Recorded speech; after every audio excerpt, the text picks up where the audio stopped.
अस्सलामुअलैकुम नाज़रीन, JN news HD के साथ मैं हूं नाइला भट्टी। नजर डालते हैं आज की अहम खबरों पर।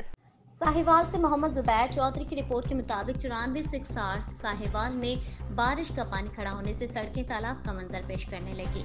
इलाका मकीनों का आला हुकाम से नोटिस का मुतालबा। तफसीलात के मुताबिक गुज़िश्ता दिनों बारिशों की वजह से सड़कों पर पानी जमा हो गया जो किसी तरफ भी नहीं निकल रहा। सीवरेज का निजाम दरम भरम हो गया है। बारिश का पानी खड़ा होने करोड़ों रुपए की लागत से बनने वाले 94 सिक्सार का मेन रोड तालाब का मंजर पेश कर रहा है जो कि इंतजामिया के लिए लम्हा फिक्रिया है।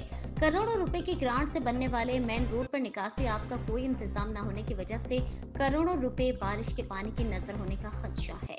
मेन रोड पर हर वक्त सीवरेज और बारिश का पानी खड़ा रहने से नमाजी हजरात और तालिबे इल्मों को स्कूल और कॉलेज जाते हुए पानी के अंदर से गुजरना पड़ता है, जिसकी वजह से इन्हें बहुत से मुश्किलात का सामना करना पड़ रहा है।